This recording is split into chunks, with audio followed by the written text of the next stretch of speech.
मुजफ्फरनगर करनी सेना नेता के बहिष्कार वाले वीडियो पर बवाल। SC/ST समुदाय ने SSP दफ्तर पर की कार्रवाई की मांग। वरिष्ठ पुलिस अधीक्षक कार्यालय में SC/ST समुदाय के लोगों ने शहर कोतवाली थाने निवासी गौरव चौहान के खिलाफ कानूनी कार्रवाई की मांग की। प्रार्थना पत्र में आरोप लगाया गया कि गौरव चौहान जो करनी सेना से जुड़े हैं, उन्होंने सोशल मीडिया पर एक भड़काऊ वीडियो साझा किया। वीडियो में गौरव चौहान स्वर्ण समाज से अपील करते दिख रहे हैं कि जब तक यूनिवर्सिटी अनुदान आयोग UGC एक्ट 2026 वापस नहीं लिया जाता, तब तक SC/ST और OBC वर्ग के लोगों को उनके प्रतिष्ठानों, फैक्ट्रियों, अस्पतालों और निजी शिक्षण संस्थानों से निकाल दिया जाए और बोर्ड लगाकर लिखा जाए कि आपकी यहाँ कोई ज़रूरत नहीं।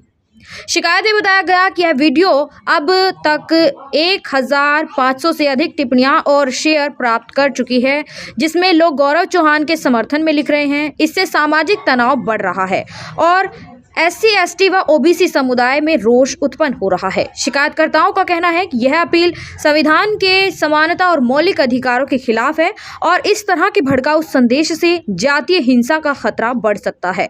उन्होंने पुलिस से अनुरोध किया कि गौरव चौहान के खिलाफ SC/ST एक्ट और आवश्यक कानूनी प्रावधानों के तहत कार्रवाई की जाए, ताकि जिले में शांति और कानून का राज कायम रहे और संविधान द्वारा प्रदत्त अधिकारों की रक्षा सुनिश्चित हो सके। ये आपका परिचय? दीपक गंभीर, वाल्मीकि आंदोलन अध्यक्ष। आज काफी सारे लोग SSP ऑफिस आए हैं, एप्लीकेशन भी दिया है, क्या है मामला? देखिए, जैसे कि आपको विदित है कि भारत सरकार ने UGC कानून लागू किया है दलित पिछड़ों के हितों के लिए, और उसी को लेकर एक गौरव चौहान है जो एक असामाजिक तत्व के रूप में जाना जाता है, तो उसने एक विवादित वीडियो वायरल की है जिसमें उसने अपने सवर्ण समाज से मांग की है कि शिक्षा, स्वास्थ्य और रोजगार ये सभी बनिए ब्राह्मणों के अधीन है। और फैक्ट्री हमारी है, अस्पताल हमारे हैं, स्कूल हमारे हैं। तो जब तक ये एक्ट वापस नहीं लिया जाता, जैसे काला कानून बता रहे हैं हक अधिकार के लिए, चलो अगर आपकी लड़ाई है तो सरकार से लड़े, कानून से लड़े, लेकिन ये एक जातंकवादी जो उसकी सोच है, उसने कहा है अपनी वीडियो वायरल में कि जितने भी दलित हैं, SC/ST OBC वाले लोग हैं, इनको अपने स्कूलों से बाहर करें, फैक्ट्री से बाहर करें, अपने प्रतिष्ठानों से बाहर करें, अस्पतालों से बाहर करें, ये अपना इलाज अपने स्कूलों, कॉलेजों, अस्पतालों में करा लेंगे। तो मैं ये सोचना चाहता हूँ, पूछना चाहता हूँ पत्रकार बंधुओं से, और अभी SSP साहब के पास भी हम लोग हैं, कि यदि ऐसे लोग समाज के बीच में रहे तो कहीं ना कहीं शहर में दंगे की आशंका बनी हुई है। और अभी इन्होंने एक चेतावनी और दी थी कि 1 फरवरी में हम लोग आंदोलन करेंगे। ये जानबूझ के ऐसा काम करना चाहते हैं क्योंकि उन्हें पता है 1 फरवरी में रविदास जी की जयंती है, जिसको हम दलित वर्ग बड़ी धूमधाम से मनाते हैं। और 1 फरवरी ही क्यों चुनी उन्होंने? वे चाहते हैं कि समाज में आपसी दंगे हों और दंगे भड़के, और इसको यही मंशा है उनकी बस। और इसी मंशा को विफल करने के लिए हम SP साहब के पास हैं। ऐसे व्यक्ति के लिए कठोर कार्रवाई की जानी चाहिए। इस तरह की मांग की आपने? देखो, उस पर रासुका लग रहे, NSC के तहत उस पर मुकदमा होना चाहिए, और उस पर रासुका को कभी जेल से बाहर ही ना आए, क्योंकि समाज के लिए खतरा है ये। मेरा नाम एडवोकेट भूपेंद्र आर्य, जिला उपाध्यक्ष आजाद समाज पार्टी। बगल में रहो। देखिए, जो आज हमने प्रार्थना पत्र SSP साहब को दिया है, उसमें हमारी मांग ये है कि एक गौरव चौहान नाम का एक कोई अपने आप को हिंदूवादी नेता बताता है, और वो सोशल मीडिया पे उसका वीडियो वायरल हो रहा है कि जो SC OBC और ST समाज के जो लोग हैं, और जो ये स्वर्ण समाज के जो लोग हैं, अस्पताल हो गए, विश्वविद्यालय हो गए, या स्कूल हो गए, या फैक्ट्रियाँ हो गई, जो इनमें SC OBC ST के जो लोग कार्य कर रहे हैं, उनको बाहर निकालो। और उसी को लेकर आज हम यहाँ ज्ञापन देने के लिए आए थे।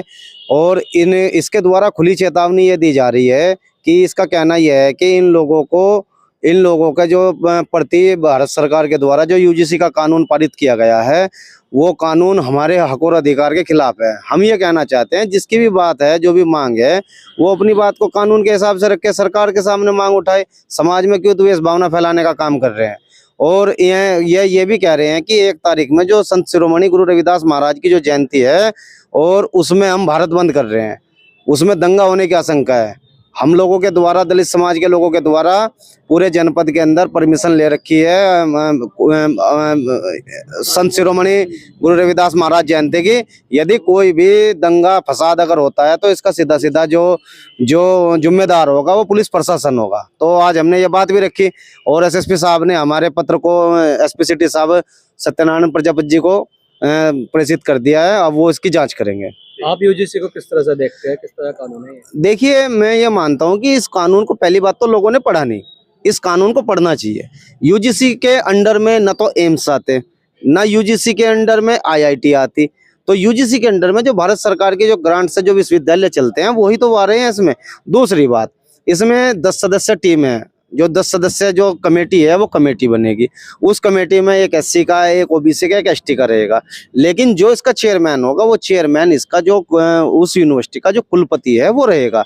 दूसरी बात यह है, जो इसमें 20 दिन का जो प्रावधान रखा है कि जांच होगी, प्राथमिक जांच के बाद ही इसमें आगे की कार्रवाई होगी। मेरा मानना यह है कि जो लोग इसमें अपनी राजनीति चमकाने का काम कर रहे हैं, कहीं ना कहीं समाज को भिड़वाने का काम कर रहे हैं, अखंडता और एकता भारत की तोड़ने का ये लोग काम कर रहे हैं।